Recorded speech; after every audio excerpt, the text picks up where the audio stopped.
Mr. Evans.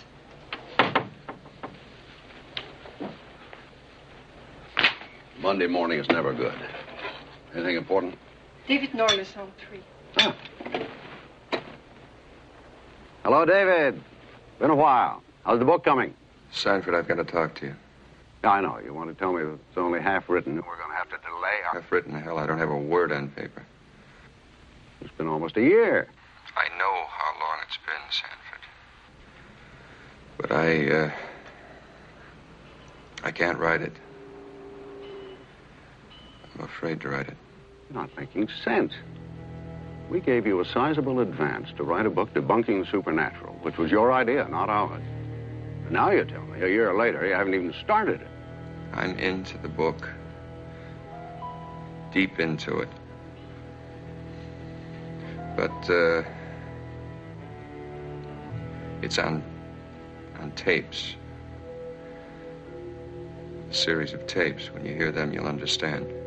What will I understand? How far I've gone. How dangerous this whole thing is. Sanford, I have to talk to you. David, you sound very strange. You all right? David, are you all right? Yeah. Okay. Okay, well, what about the carnelian room for lunch tomorrow? It's no good. I have to see you now. Monday, Dave. You know what Monday's all right. Why not tomorrow? Tomorrow might be too late.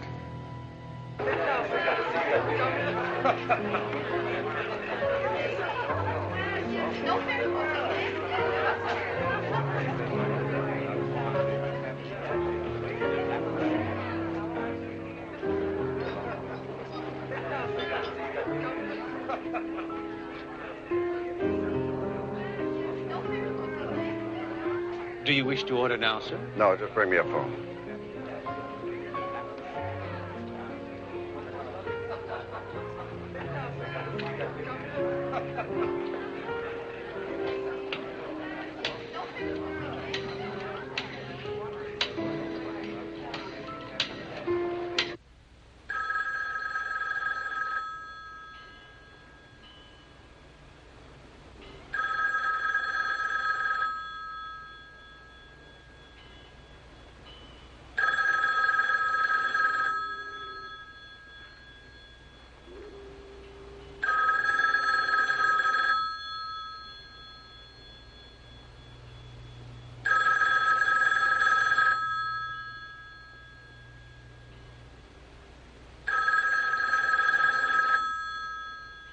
That was a week ago.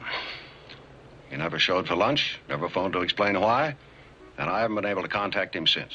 Sanford, you should be used to eccentric writers by now, and in my opinion, David Norliss is just a bit more eccentric than most.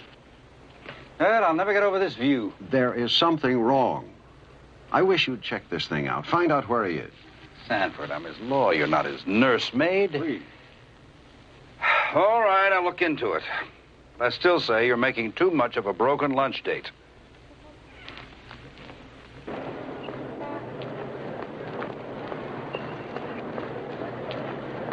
Sanford! Sanford! Oh, good. I was hoping I'd see you. Yeah, glad I ran into you. Have you got time to catch the cable with me? Where are you going? I'm going up to the club. All right, fine. We'll have a drink. Good, yeah. Been terribly worried. I tried to phone you earlier. Well, I was in a publisher's meeting. Tied up the whole bloody afternoon. Sanford, I'm sorry. I didn't take you very seriously in the meeting the other day. Well, I just thought you were making much too much of it. I hope you have something. What'd you find out? Nobody knows where David is. Nobody's seen him. He's just gone. Are you sure? We checked every possible source. Everything conceivable. It seems incredible to me.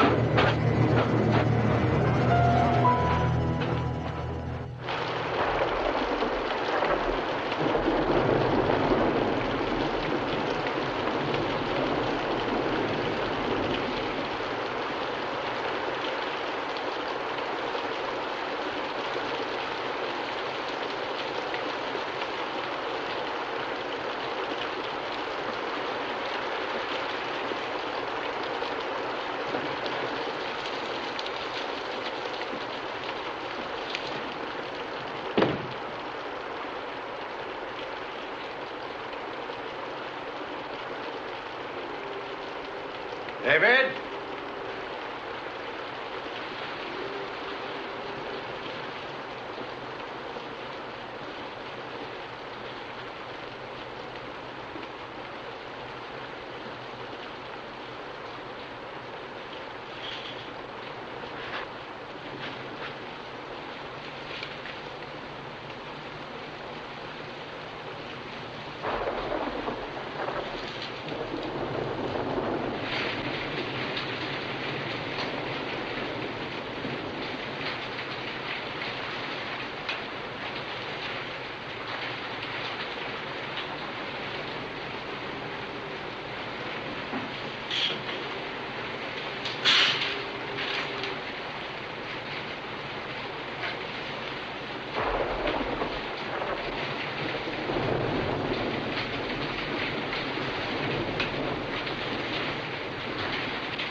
Notes for introduction.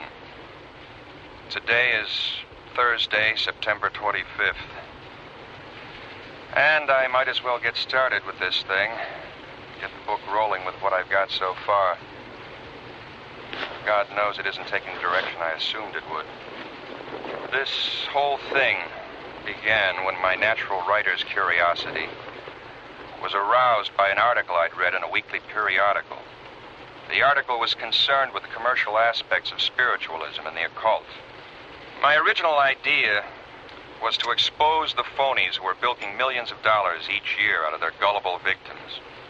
To go after the fake mediums, phony astrologers, the self-proclaimed seers, and trick mystics. I was successful at this for some time.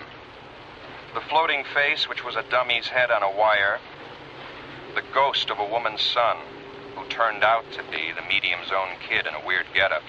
The fortune teller whose life images in a crystal ball were supplied by a hidden film projector.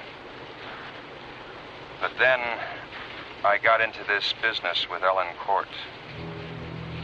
I'd better try to get this down exactly the way it happened. Ellen Stearns Cort was recently widowed. Her late husband, James Raymond Cort, was a successful sculptor from a well-to-do family. He worked from a studio on the grounds of his estate in Carmel. When he married, he brought Ellen there to live. The night before she came to see me, she had undergone a very bizarre and frightening experience. Shortly after midnight, she was awakened from a sound sleep by the barking of her dog, Raleigh.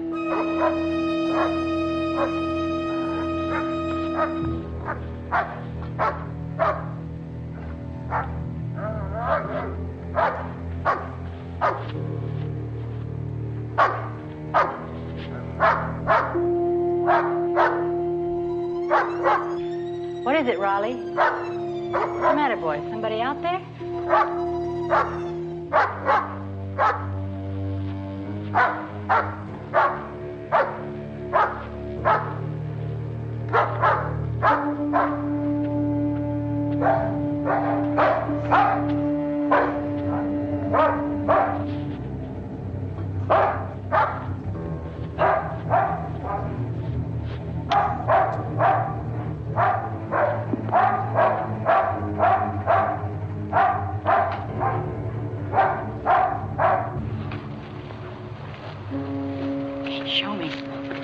Show me what you want. Okay. Easy, easy, boy, easy.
following night, Mrs. Cort came to see me. Actually, her sister, Marcia Stearns, an acquaintance of mine, had set up the meeting. Marcia knew about my work in the supernatural. When Ellen called her about the incident, Marcia had Ellen contact me. And the police found only the body of my dog, Raleigh. His neck snapped, ribs broken. They analyzed the bloodstains on the floor, and they were his. All his.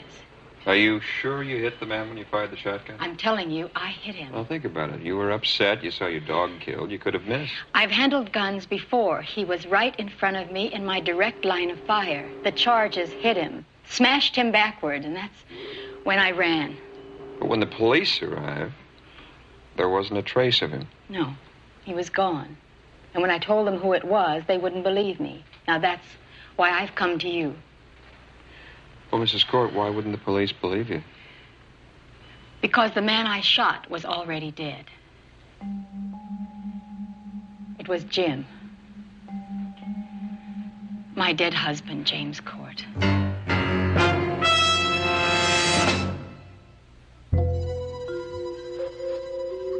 Ellen Cort seemed convinced that she had encountered the risen form of her recently entombed husband. I asked her to describe the circumstances surrounding Cort's death. Jim had been feeling very bad. We didn't know why, and our family doctor suggested that he undergo a series of tests at the Fraser Clinic. That's when we discovered he was suffering from a terminal disease of the brain called Pick's disease. I've heard of it.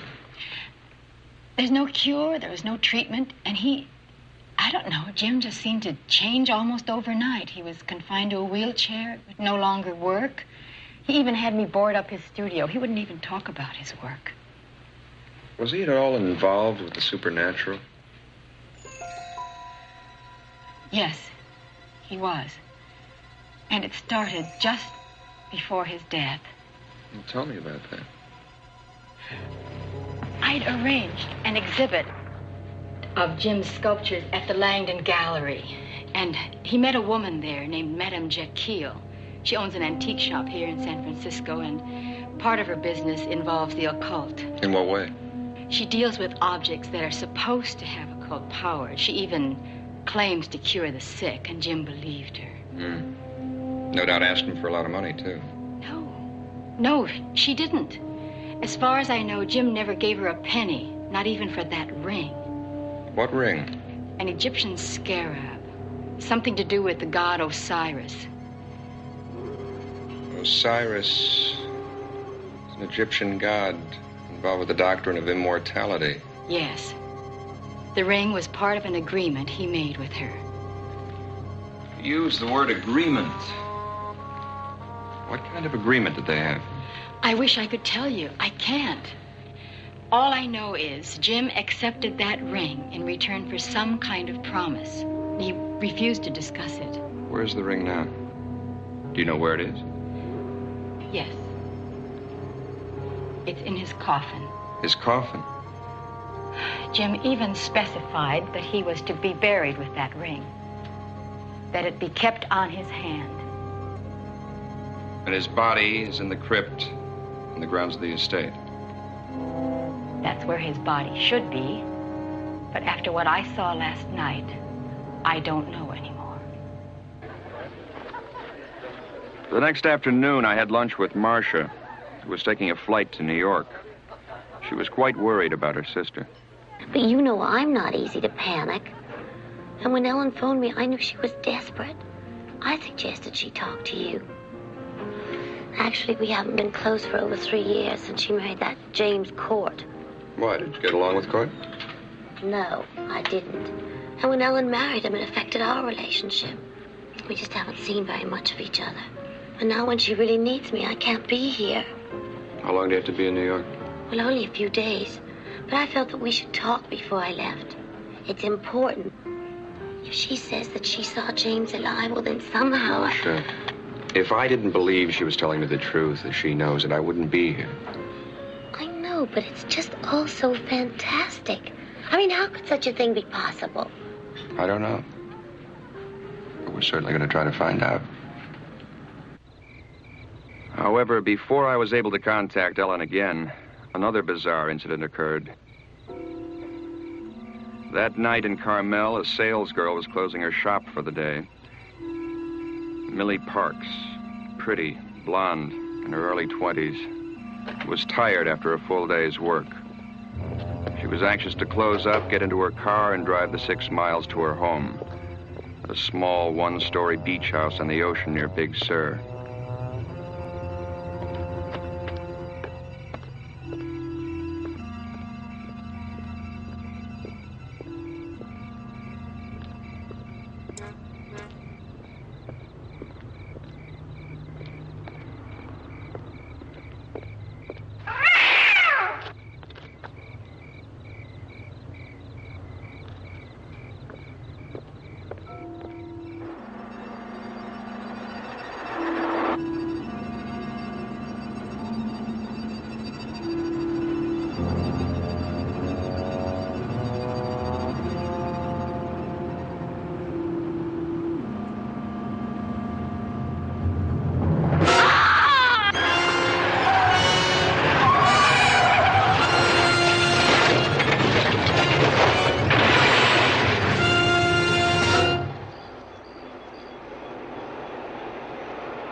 Hadn't come along in the opposite direction and give me a blast, I might never have seen it.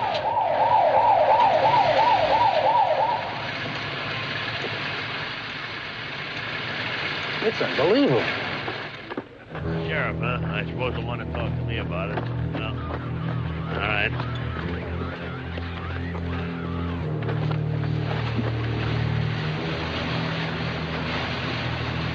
Get a blanket over that fast. Hey, come here. I want to talk to you over here.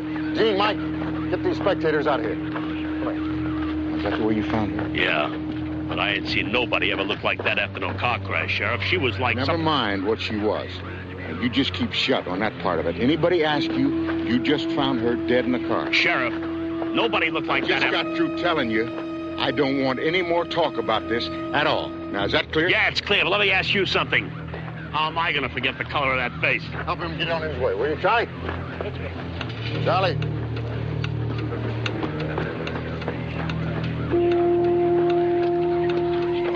I'm putting a lid on this one. Nobody talks to anybody about the condition of the deceased. Give me the mic. Sheriff Hartley, we have a 946. Let me talk to the coroner.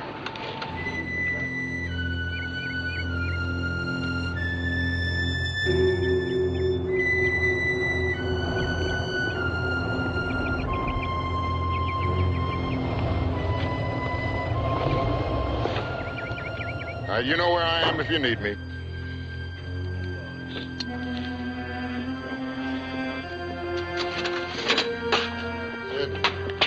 Oh, can't you ever be on time? What are you looking so sour about? What do you think?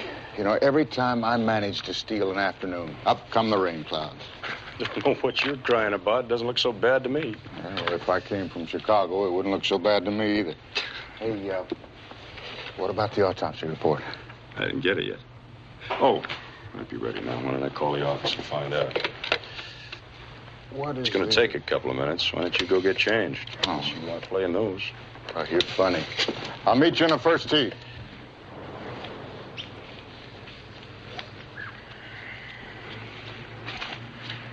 What'd you get, Sid? Extraordinary case. I've never heard of anything like this in my life. Even when I was a lab assistant in Chicago, we never had a case Chicago. like this. What about this girl? The cause of death was strangulation. But from the depth of the indentation marks in her neck, it seems that the murderer must have possessed exceptional strength. Okay, now, I know she was strangled. What I want to find out is what else was done to her. All right, that's the extraordinary part. The sallow skin cast and the collapsed sac-like appearance of the body was a direct result of a total evacuation of all the main arteries. Oh, Sid, No, all right, I'll make it simple for you. The girl's body was totally drained of blood. Look, I don't want the media to get a hold of this. That's all I need, a bunch of newspaper men crawling up my back. Now, I can see the headlines now. Vampire killer loose in Monterey. Tom. What can you do for me? I'll do the best I can, but I can't guarantee anything. You know that I have to file a report. I cannot falsify the report. You know damn well I don't want you to do anything like that. All I want kept under wraps is the condition of the corpse, not the fact that she was murdered. Look, I gotta have time to work this thing out. Okay, I understand. I'll try and keep it under wraps for you. Okay. That's one favor I owe you.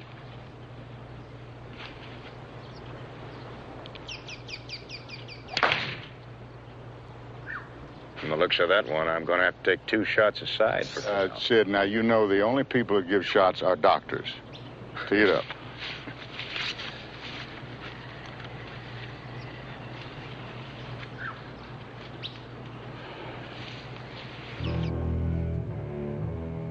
The morning I drove down from San Francisco, the weather was foul. A curtain of cold rain fell from a gunmetal gray sky. I'd set up a meeting with Sheriff Hartley in Carmel to discuss the Ellen Cort situation. I didn't expect much cooperation from him, but it was worth a try. A way to begin. When I pulled up in front of Hartley's office, the sky had begun to clear and the sun was breaking through. I hoped it was a good omen.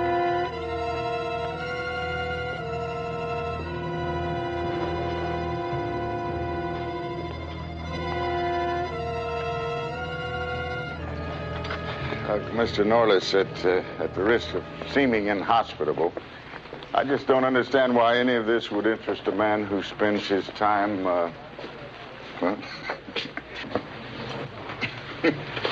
chasing ghosts.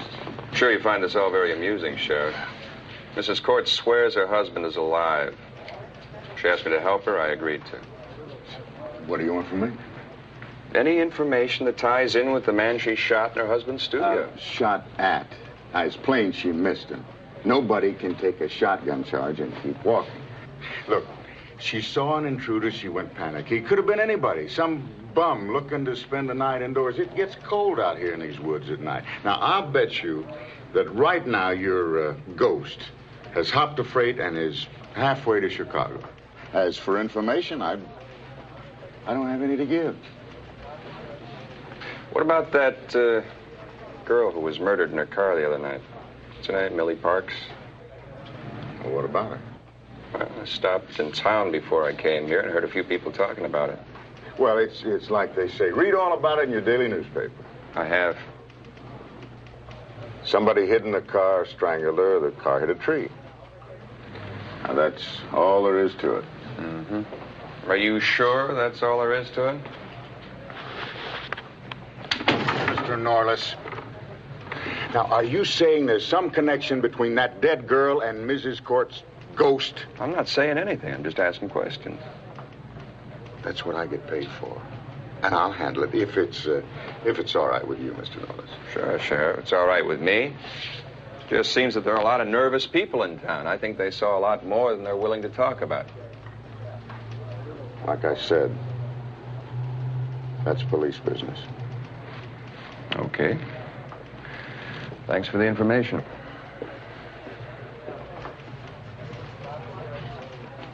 Think maybe he's onto something? Onto what?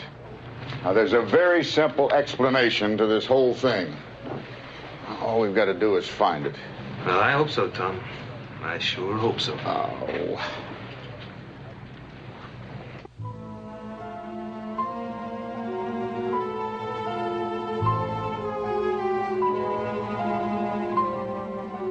As I headed for the Cort estate along the 17-mile drive, Acres of lush cypress and tall pine loomed over me. The ocean below bellowed and roared, smashing into the coastline, spilling white foam along the sand. There's no doubt this rugged peninsula country could give the French Riviera tough competition. But on this afternoon, my mind really wasn't on the scenery. I kept thinking about the girl who had been murdered the night before, trying to tie what I knew about her into the story Ellen had told me. I had a gut hunch the two were connected. How, I didn't know. But I was going to have to try and find out.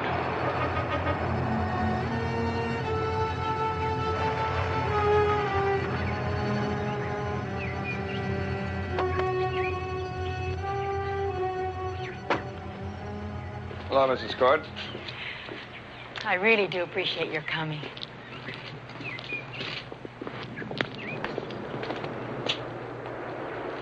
It's really a beautiful place. Was, but it isn't anymore.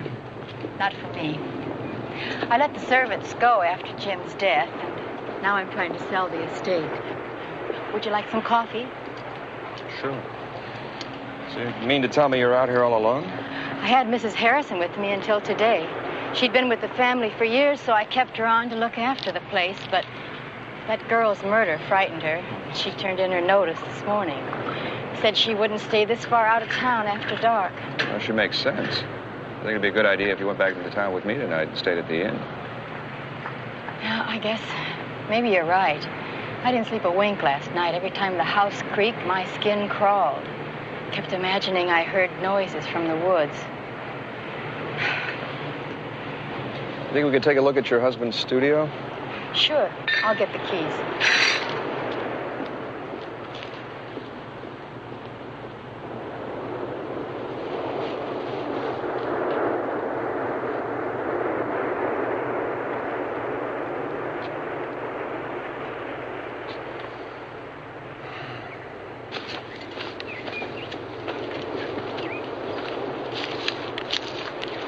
Say the dog led you in this direction? Yes, I practically had to run to keep up with him. What time did he wake you up? Just after midnight. There it is, over there.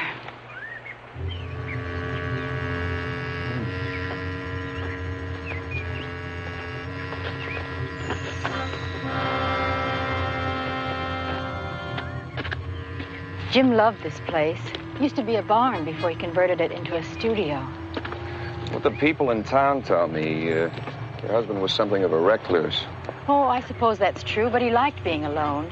After we were married, I had a studio set up in the main house, but he never used it. He'd always come out here to work. Called it his personal hideaway.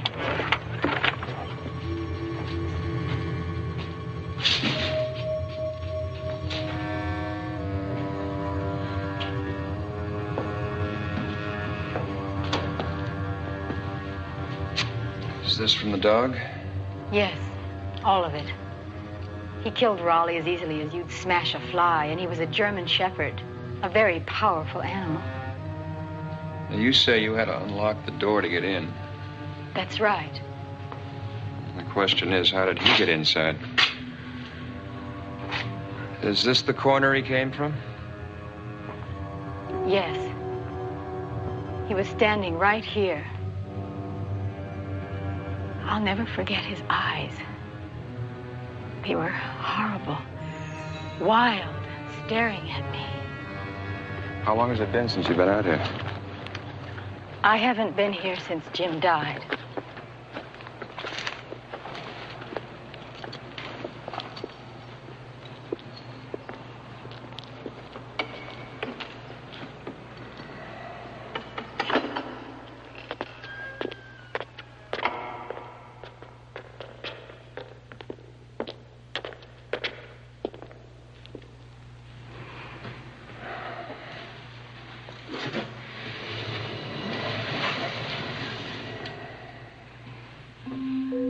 Now you don't believe me, do you? What do you believe? I don't know. But I'm still confused about the ring. It must be worth a great deal of money. Why do you say that? Because Charles Langdon phoned me yesterday regarding the purchase of all the studio sculptures. When he mentioned the ring, I told him it wasn't for sale. Well, what did he say? He became quite upset, and that's when I hung up. Well, maybe I should have a talk with Langdon. Look, while I'm in San Francisco, do me a favor. Find out all you can about that murder the other night. There's something about that girl's death they're trying to hide. Well, then you think there's a connection between what happened to me and the Parks girl? I don't know. That's what I want to find out. I'll call you tonight.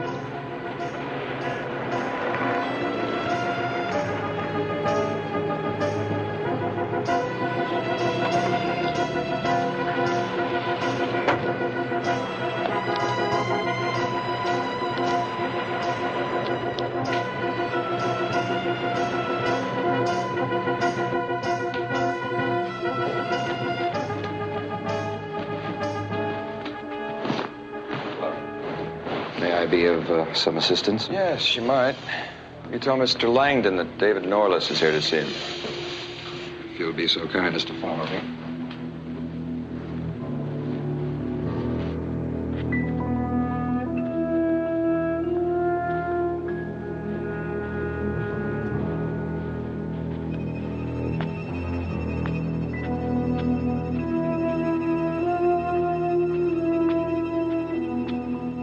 Mr. Langdon, a Mr. Norliss to see you. May I help you?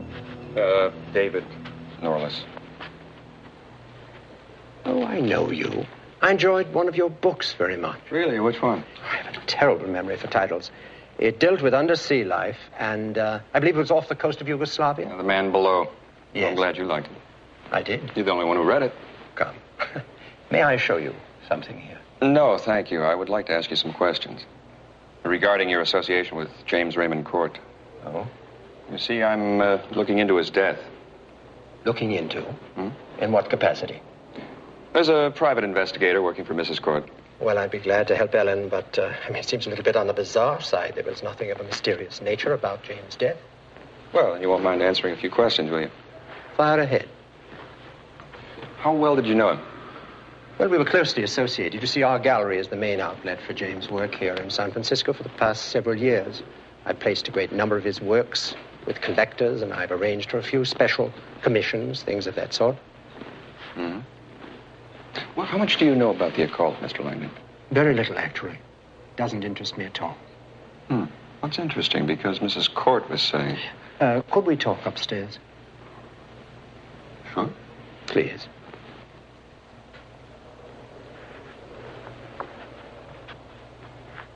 You see, I somehow got the impression that you were responsible for Mr. Cort's fascination with the supernatural. No, it was simply a manifestation of his disease.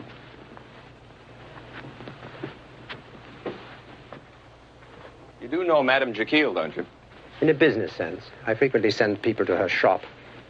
She has excellent taste. Picks up some really splendid items from time to time. See, I was told that he met her here in your gallery. Yes. We had James' last exhibition. I introduced him, as a matter of fact, and frankly, I wish I hadn't. His obsession with the supernatural began with Madame Jekyll. What about that ring he got from her? You know anything about that? Apparently, it's from Egypt. It's very ancient. Known to collectors of antique jewelry as the Osiris scarab. Valuable. Well, its true value is difficult to determine. The beetle, as you know, is a symbol of immortality. And there are rumors that the Osiris scarab is a life ring, capable of granting restorative powers to its wearer. You believe that? Hardly. Myth and nonsense. Why do you want the ring so badly? Apparently, Ellen told you of my interest. Obviously. I deal in antique art and objects, Mr. Norliss. This ring is such an object.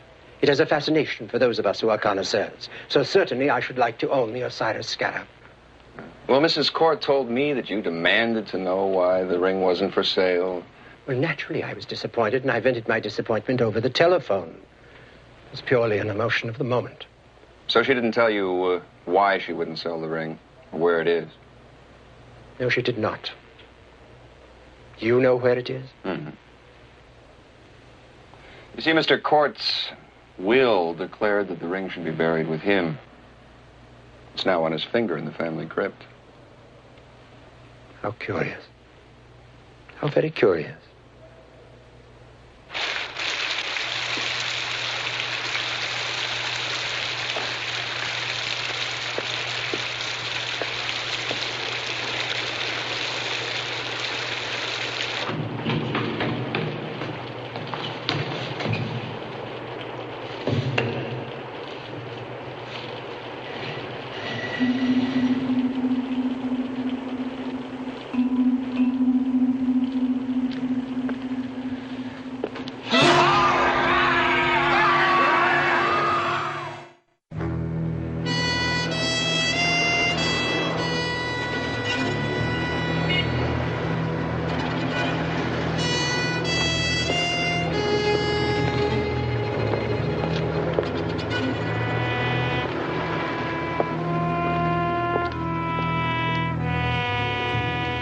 Agreement with Mr. Cort. Now, it's no business of yours or anybody else's. I keep private business private. Madam Jekyll, Mrs. Cort thinks her husband is alive. As a matter of fact, she thinks she saw him. In the studio? Well, now, isn't that interesting? How did you know where she saw him? Jim always loved being in the studio. And his presence might linger there. Oh, come on, this was no presence. This was a real man, real enough to kill a dog and take a double shotgun blast in the chest. Why are you telling me this? Look, this has nothing to do with me. Well, I think it has a lot to do with you. And the ring you gave to Cort. All part of a puzzle. And I thought you'd help me put the pieces together. There's nothing I can say. What about the studio? I think you know something about the studio, and it's linked with the ring. Look, I'm going to tell you something. You stay away from that place. Stay away from the whole Cort estate. Why? It's the house of Sargoth.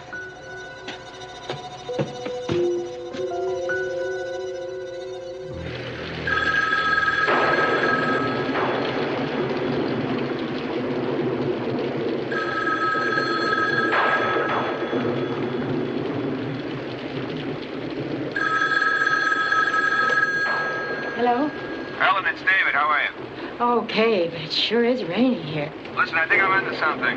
I saw Madame Jekyll. She wasn't too talkative, but she did make a slip in reference to James' studio. I think this whole thing ties into the studio. I'm going to be down there in about an hour. I'll pick you up at 11:30. Well, where are we going? Back to the studio. Now, you're familiar with it. I'm not. I wouldn't know what to look for, but I'm convinced something's there. Will you go with me? I'll be ready. Okay.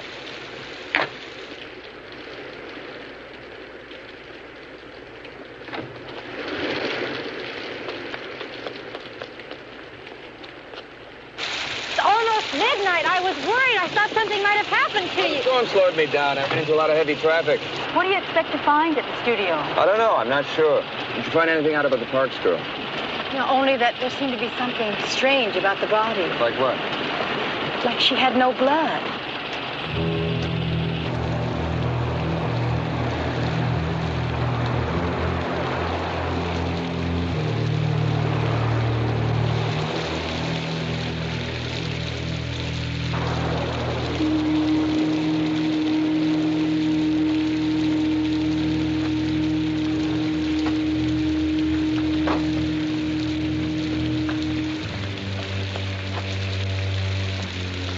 They're over here.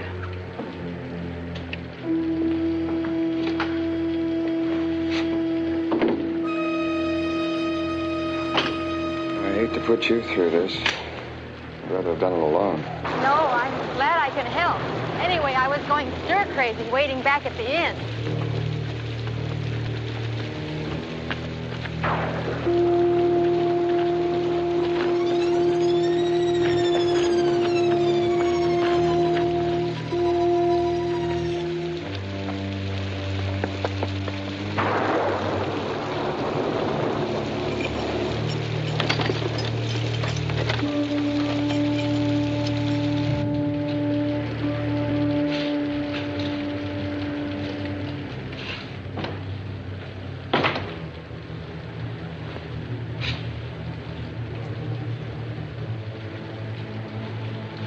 wish I knew what to look for. Anything odd or abnormal.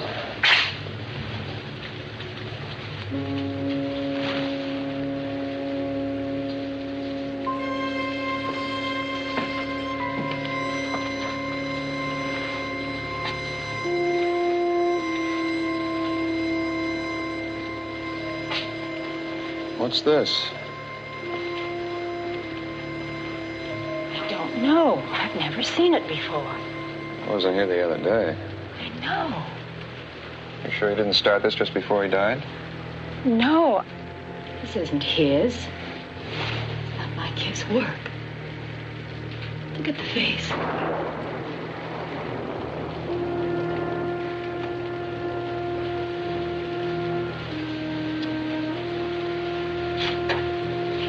And Miss Clay. What about it? It's still damp. Someone's still working on this thing. But that's impossible. How could that be?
Okay. Miss Cort, Mr. Norliss, you know it's 2 o'clock in the morning. You've been drinking. Look, I'm not going to argue with you. I saw Cort. He was as close to me as you are. Another one of your ghosts? A ghost doesn't rip off a car door. Take a look out the window.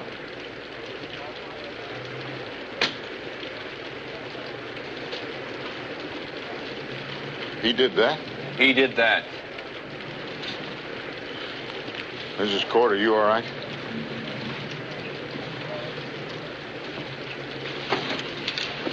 All right, let's go. Get him around in the back there, would you? All right, listen, check this over here. We're still trying to find a body. He says he hit one and we can't find it. Look out, get it over here. It seems to me that you must have just grazed him with a fence. I'm telling you, I hit him head on. Hey, Frank, Tim, search the main house. Rest of you, check the studio and all the grounds. You come with me. Where? I'm going to see if Mr. Cort is at home to friends. Come on with us. Let's go.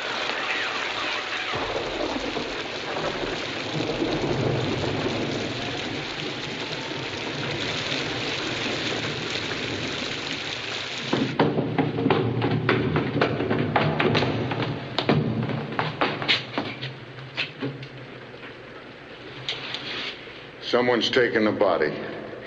Did you hear what I said? That's all there is to it. Somebody's taken the body. Look, Hartley, what more do you need? Now you look, Mr. Norliss.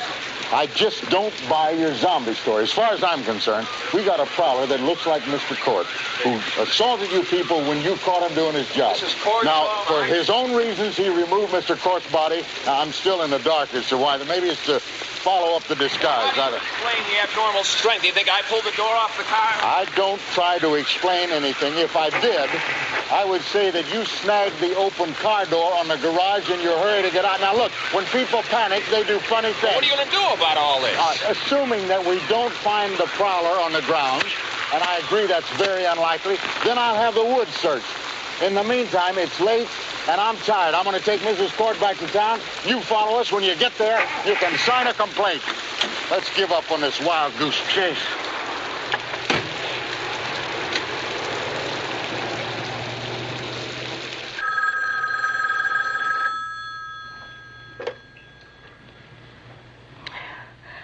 Who is this? It's David. You all right? Oh, I suppose so. They gave me a sedative. What time is it? It's afternoon. 2 o'clock. Where are you?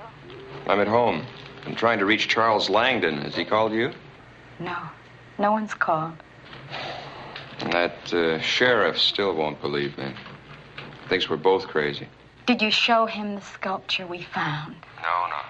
I don't want anyone touching that thing until I can determine what it is, what it means. I'm having the clay analyzed right now. Sheriff Hartley wants me to make a full statement at his office this afternoon. What should I tell him? Tell him the truth. Just leave out the sculpture. David, I'm still very frightened.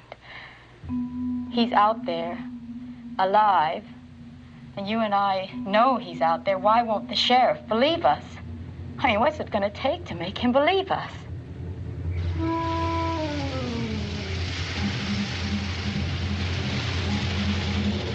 That night, Ellen's sister, Marcia, drove down from San Francisco.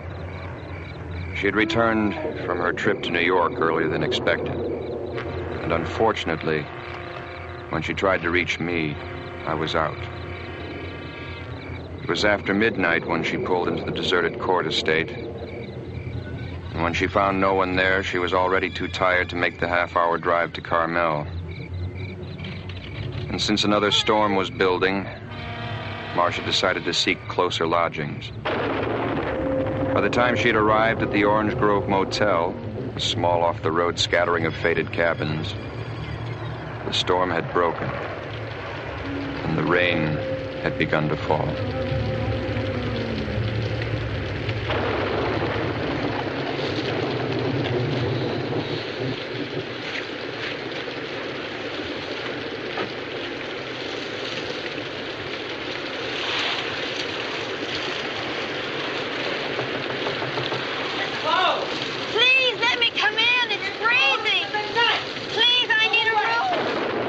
Will you tell her we're closed? Papa, tell her it's closed. Now look, lady, it's like I said. Oh, please, could I come in? It's so wet out here. I'm freezing to death. Oh, come on in. Oh, thank you. It's awfully late, but I could give you cabin number 9. It's our best one. New springs and mattress in there. Just a shower, no tub bath. Is that all right? That's fine, really. I said we're closed. Can't turn the girl away, Mama. No harm in giving her 9. Well, give her the key and hurry up about it and come to bed, Papa. Now. Mama, she gets a little grouchy after midnight. I can handle her, though. Well, I hope so. I don't want to cause you any trouble. Oh, no trouble at all. Now, let's see. That will be $10. Thank you. Oh, thank you.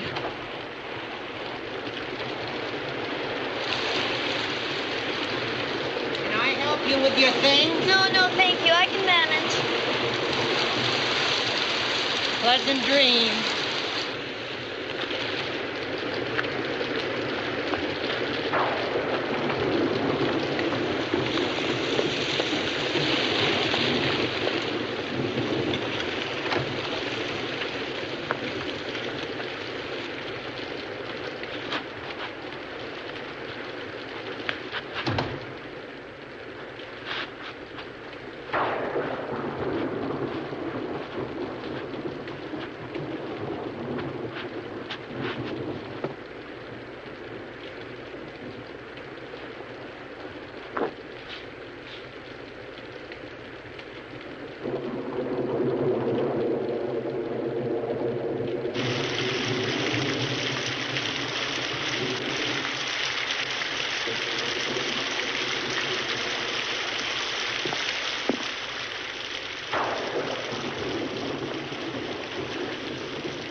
What's going on in here? No, I didn't get a good look at him. He just came wailing out, and he knocked me sideways, and he carried her off into the woods then. I knew what she said then that she was no good. All right, now tell me what you did see. Was he tall? Was he short? Was he thin? Was he fat? What do you remember? Tall and all wild in the eyes, and he wore dark clothes. All right, now listen to me, Mr. Dobkins, Mrs. Dobkins, and listen very good. I'm going to take you downtown so that you can see some mugshots. Now, in the meantime, if word of what happened here gets around, this whole town's going to go into a panic. I don't want the newspapers to find out about it until I have a chance to find the girl. That means that you don't see anybody, you don't talk to anybody about what happened here. Do you understand that? Oh, I won't say a word. You understand that? Oh, I do. I certainly do. Sheriff, there's just one thing I'd like to know. Yeah? What do I do if he comes back? Ellen, I just wanted to call and tell you I'll be late getting back there tonight. Is your sister there? Marcia? No, I thought she was still in New York. No, she tried to call me, got my service, and left a message. Said she was driving down late last night. I haven't seen her. Well, maybe she changed her mind. Thank you. If she calls again, I'll tell her where you are. Now, look, I'm at the architectural firm who originally designed your place. I found out how Cort got into the studio without unlocking the door. He came up from below. These blueprints I've been looking at show some very curious construction that went on back in the 20s. Seems the people who originally owned the place built a series of underground tunnels. Why would anybody want to build tunnels? Well, during Prohibition, they probably stored guns and liquor. The plans also show several entrances, one of which is in the crypt. Now, I found a connection between Cort and the bloodless condition of the Parks girl. I think the sculpture is being done by Cort. And I think he needed the girl, needed to kill her. But why? For the clay in the sculpture. I just got the chemical analysis back. The clay is 40% human blood. Now, look, Ellen, stay put. I have a few more things to check on, and I'll be down as soon as I can. Okay?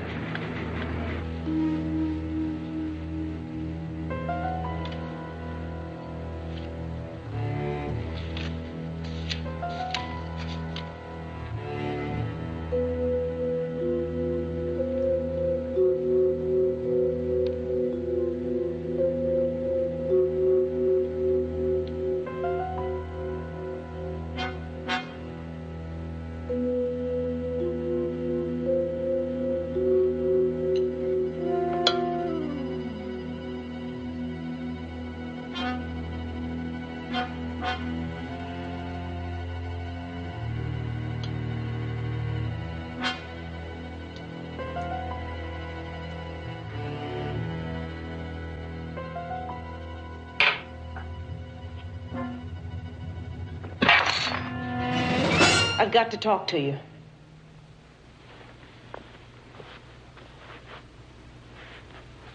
Now, do you mind telling me why you have to see David Norliss? I've got to break free.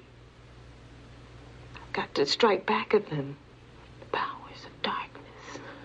They've controlled me. Twisted me. And I've done their bidding. And listen. When I met your husband, the thing he most wanted in this world was that his crippled body be healed. And so, I told him about the Osiris scarab. I tried to convince him about its power over death, of a life beyond death, but that only by the use of his talent could it be purchased. And so we made a pact. After death, the ring would allow him the power to rise from his coffin to work on a figure of Sargoth. Once the sculpture's finished, it'll have a physical form in which to enter our world. And in return for bestowing life to Sargoth, Jim Cort will be granted immortality. But we can stop him. That's why I came here. His powers take effect after sundown. If we can reach him by sunset, we can remove the ring from his finger.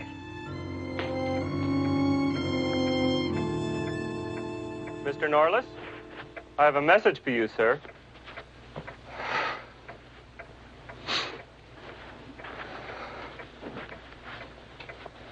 Thank you.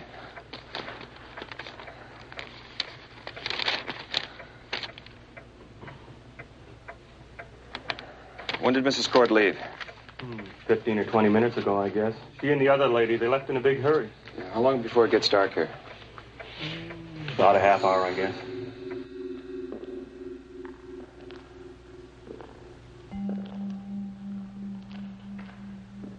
The entrance has got to be here someplace.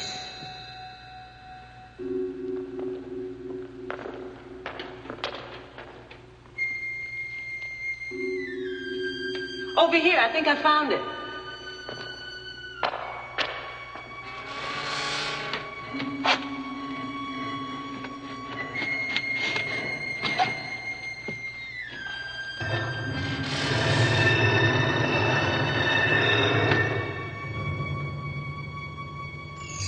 I'll go first.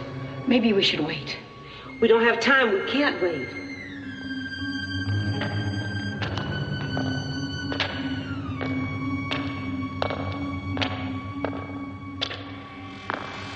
This way. How do we know which one to take? We don't.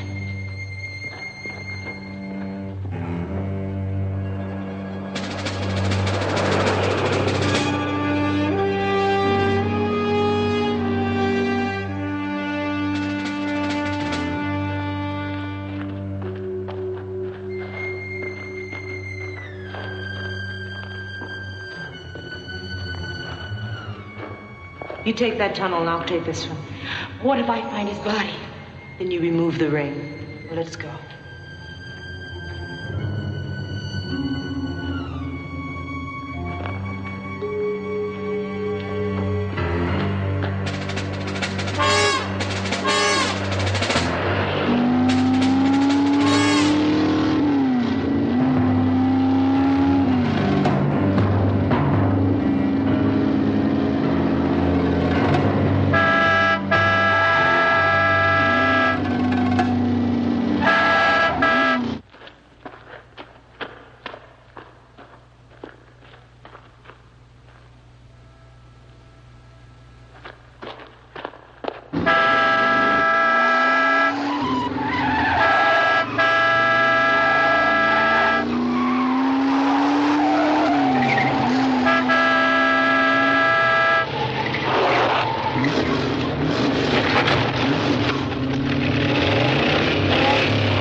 He's over here.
I don't know why he let me go. I don't understand. But it's no use. Nothing's any use. Can me get it open.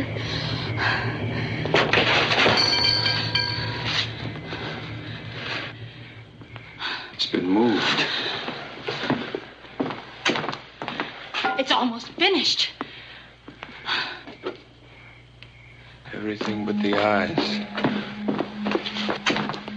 We can't let him come to life.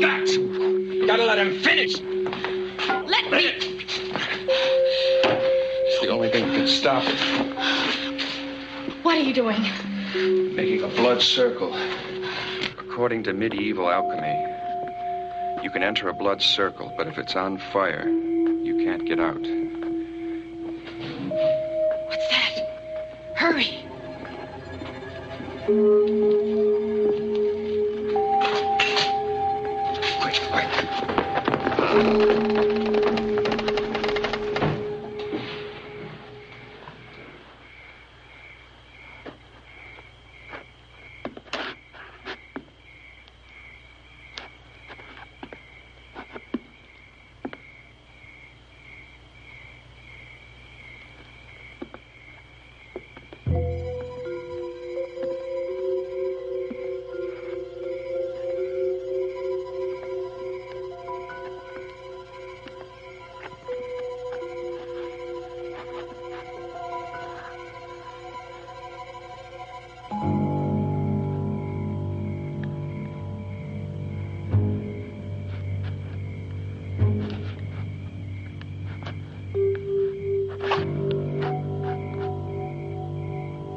tried to explain it all to Sheriff Hartley, but he couldn't accept it. The next morning, they found the bones of a man in the ashes, the remains of James Raymond Cort. And of the demon Sargoth, they found nothing, absolutely nothing.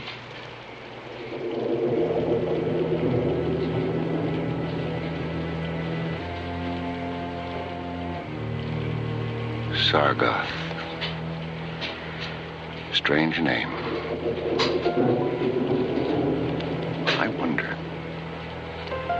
I wonder if he was truly destroyed.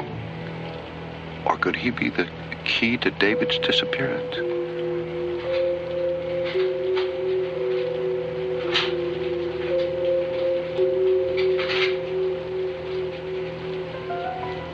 Well, maybe this will tell me.